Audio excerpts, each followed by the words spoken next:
Welcome to এলএসিস tutorial. Kolkata বিশ্ববিদ্যালয়ের ইতিহাস অনার্সের সকল স্টুডেন্টদেরকে এলএসিস টিউটোরিয়াল চ্যানেল ওয়েলকাম জানাই।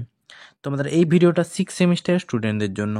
তোমাদের 6 সেমিস্টারে যে CC14 পেপারটি রয়েছে, এই পেপারের আজকে লাস্ট মিনিট একবার সাজেশান আমি পোস্ট করে দেবো। ঠিক আছে, তোমরা অনেকেই কমেন্টস করে বলছিলে যে একেবারে লাস্ট মিনিট কিছু গুরুত্বপূর্ণ প্রশ্নের অ্যান্সার এবং প্রশ্ন শেয়ার করতে। আমি অলরেডি কিন্তু প্রশ্নের অ্যান্সার পোস্ট করে দিয়েছি। তোমরা যারা এখনও চেক আউট করেনি অবশ্যই চেক আউট করে নাও। এবং এই ভিডিওটা অতি গুরুত্বপূর্ণ, কারণ এই ভিডিওর মাধ্যমে আমি তোমাদের হাতে গোনা কয়েকটি লং কোশ্চেন বলবো। সেই প্রশ্নগুলো থেকেই তোমরা কিন্তু এক্সামে কমন পেয়ে যাবে। ঠিক আছে, অলরেডি আমি 13 পেপারে সাজেশান পোস্ট করে দিয়েছি লাস্ট মিনিট। তোমরা যারা এখনও চেক আউট করেনি অবশ্যই চেক আউট করে নাও। আমি তোমাদের গ্যারেন্টি দিতে পারি, তোমরা যদি এই লাস্ট মিনিট সাজেশান ফলো করে যেতে পারো, এখান থেকে তোমরা একেবারে 90% কমন পাবেই। ঠিক আছে, তাই যারা নতুন এসেছো অবশ্যই চ্যানেলটিকে ফলো করে রাখো এবং CC14 সাজেশনটিকে তোমরা খাতায় নোট ডাউন করে নাও। এবার আমি সরাসরি মূল ভিডিওতে আসছি। তাহলে দেখো, তোমাদের কিন্তু এক্সামে 10 মার্কস এবং 5 মার্কসের কোশ্চেন আছে।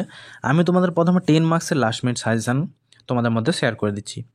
আমি 1 নম্বরে যে প্রশ্নটি রেখেছি সেটা হচ্ছে আন্তর্জাতিক অর্থনীতিতে বিশ্বায়নের প্রভাব আলোচনা করো। ভেরি ভেরি ইম্পর্টেন্ট প্রশ্ন। ঠিক আছে, তোমাদের এই এক্সামে কিন্তু 10 মার্কসের বিশ্বায়ন থেকে একটি প্রশ্ন আসার চান্স একেবারে 90%। ঠিক আছে, বিশ্বায়ন থেকে আমি মাত্র দুটো প্রশ্ন বলছি, হয় আন্তর্জাতিক অর্থনীতিতে বিশ্বায়নের প্রভাব, নাহলে বিশ্বায়নের সমালোচনামূলক দিকটি আলোচনা করো। বিশ্বায়ন থেকে তোমরা যদি এই দুটো প্রশ্ন মাত্র করে যাও, তোমরা একটা কমন পাবেই পাবে।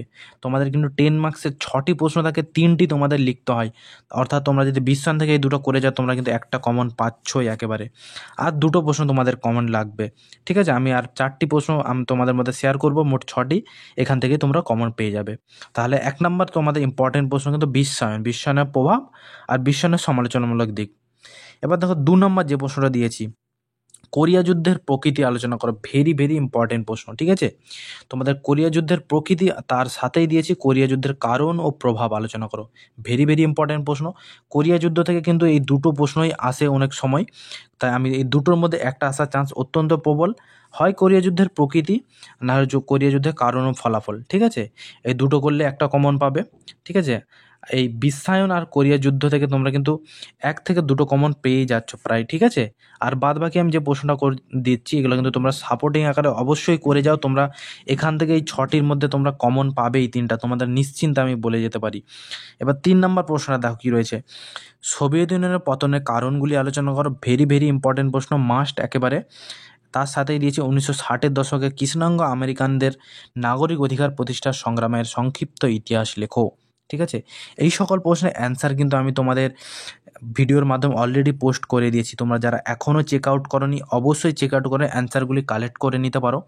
এছাড়া তোমরা যদি একেবারে PDF আকারে নোটস নিতে চাও, তাহলে কিন্তু অতি অল্প দামে আমি তোমাদের এই নোটসগুলি শেয়ার করে দেবো। তোমরা যদি লাস্ট মিনিট সাজেশান নিতে চাও, এর অ্যান্সারও পেতে পারো। এছাড়া তোমরা যদি ফুল সাজেশান উইথ অ্যান্সার নিতে চাও, তাও পেতে পারো। আমি যে স্ক্রিনে আমার হোয়াটসঅ্যাপ নাম্বারটি দিয়ে রেখেছি, তোমরা আমাকে সরাসরি মেসেজ করতে পারো বা কন্ট্যাক্ট করতে পারো। তাহলে আমি তোমাদেরকে কীভাবে নোটস নেবে একেবারে অল্প দামে কিন্তু আমি তোমাদের মধ্যে শেয়ার করে দেবো। ঠিক আছে, নির্দ্বিধায় তোমরা আমার সাথে কন্ট্যাক্ট করতে পারো।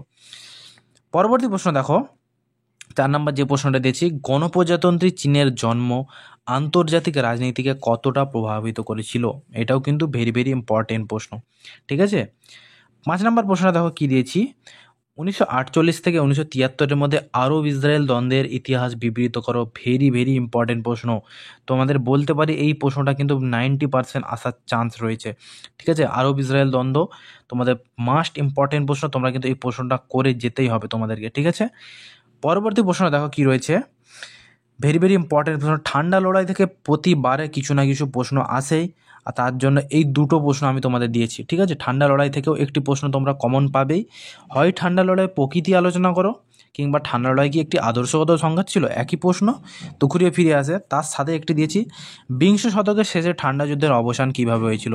এই দুটো প্রশ্ন করে গেলে তোমরা একটা কমন পাওয়ার চান্স 99%। ঠান্ডা লড়াই থেকে যে প্রশ্নগুলো আসে এই দুটোর মধ্যে থেকে একটা কমন আসার চান্স অত্যন্ত প্রবল। তাই তোমরা ঠান্ডা লড়াই থেকে এই দুটি প্রশ্নই করে যাবে। এই ছিল তোমাদের 10 মার্কসের কোশ্চেন। ঠিক আছে, অধিকাংশ লং কোশ্চেন অ্যান্সারই আমি অলরেডি পোস্ট করে দিয়েছি ইউটিউবে, তোমরা কিন্তু একবার চেক আউট করে নাও এবং কালেক্ট করে নিতে পারো অ্যান্সারগুলো। এবার আমি 5 মার্কসের কিছু অ্যান্সার বলবো। ঠিক আছে, 5 মার্কসের যে অ্যান্সারগুলো বলবো তোমরা দেখে নাও খালি। তাহলে দেখো, 5 মার্কসের যে প্রশ্নটি প্রথমে দিয়েছি আমি, 6 দিনের যুদ্ধ সম্পর্কে সংক্ষিপ্ত আলোচনা করো। তার সাথেই দিয়েছি পিং পং কূটনীতি বলতে কী বোঝো। ভেরি ভেরি ইম্পর্ট্যান্ট প্রশ্ন। এই দুটার মধ্যে একটা প্রশ্ন কমন আসবেই একেবারে, ঠিক আছে। তোমরা দুটি প্রশ্নই কিন্তু একেবারে চোখ বন্ধ করে করে যাও। আমি তোমাদের নিশ্চিত বলছি এই দুটোর মধ্যে থেকে তোমরা একটা কমন পাওয়ার চান্স একেবারে 90%, ঠিক আছে। পরবর্তী প্রশ্ন দেখো কী রয়েছে। গ্লাসনস্ত ও পেরেস্ত্রয়িকা সম্পর্কে সংক্ষিপ্ত আলোচনা করো, ঠিক আছে। ভেরি ভেরি ইম্পর্টেন্ট প্রশ্ন। আমি তোমাদের সাজেশানেও কিন্তু অলরেডি ফুল সাজেশানেও এই প্রশ্নটা দিয়েছি। হয় গ্লাসনস্ত সম্পর্কে টিকা, নাহলে পেরেস্ত্রয়িকা সম্পর্কে টিকা আসার চান্স কিন্তু অত্যন্ত প্রবল। আমি কিন্তু এই দুটো প্রশ্নের অ্যান্সারই প্লেলিস্টে ছেড়ে দিয়েছি, তোমরা একবার চেক আউট করে নিতে পারো, ঠিক আছে। তোমাদের কিন্তু অ্যান্সার কালেক্ট করা নিয়েও কোনো অসুবিধা নেই। আমি তোমাদের পেড ভার্সনও রেখেছি, আবার ফ্রি ভার্সনও রেখেছি। তোমরা ফ্রি ভার্সন হলে আমার ইউটিউব চ্যানেল থেকে তোমরা টাইপ করে নোটস কালেক্ট করে নিতে পারো খাতায় নোট ডাউন করে, এবং তোমরা যদি পেড ভার্সন চাও একেবারে পিডিএফ আকারে নোটস, তাহলে আমার সাথে কন্ট্যাক্ট করতে পারো। পরবর্তী প্রশ্ন দেখো কি রয়েছে।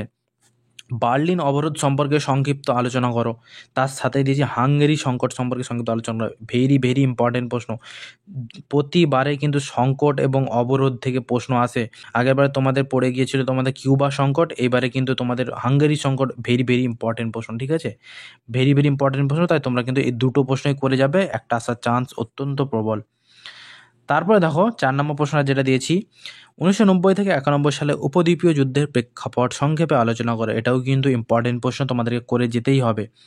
5 নম্বরে দিয়েছি বর্ণ বৈষম্য বা অ্যাপারথাইডের ওপর সংক্ষিপ্ত টিকা লেখো। এটাও কিন্তু আমি সাজেশনে দিয়েছিলাম তোমাদের, এবং অ্যান্সারও অলরেডি পোস্ট করে দিয়েছি। তোমরা অবশ্যই অ্যান্সারটি কালেক্ট করে নিও। একেবারে লাস্ট আমি যে প্রশ্নটা দিয়েছি, ন্যাটো সম্পর্কে সংক্ষিপ্ত আলোচনা করো। ভেরি ভেরি ইম্পর্টেন্ট প্রশ্ন, ঠিক আছে। নর্থ আটলান্টিক ট্রিটি অর্গানাইজেশন, আগের বারে কিন্তু আর ন্যাটো জোটের পাল্টা জোট যেটা ওয়ার্স প্যাক্ট তোমাদের পড়ে গিয়েছিল, এবারের জন্য ন্যাটো কিন্তু অত্যন্ত ইম্পর্টেন্ট প্রশ্ন, ঠিক আছে। এই ছিল তোমাদের 5 মার্কসের কয়েকটি প্রশ্ন এবং 10 মার্কসের। একেবারে লাস্ট মিনিট এই সাজেশনগুলো আমি তোমাদের মধ্যে শেয়ার করে দিলাম, তোমরা অবশ্যই করে যেও। এবং তোমরা যারা নোটস কালেক্ট করতে ইচ্ছুক আমার সাথে সরাসরি কন্ট্যাক্ট করতে পারো নির্দ্বিধায়, ঠিক আছে। তাহলে তোমরা বেশি বেশি কমেন্টস করে জানাও। দেখা হচ্ছে তোমাদের সাথে পরবর্তী কোনো ভিডিওতে।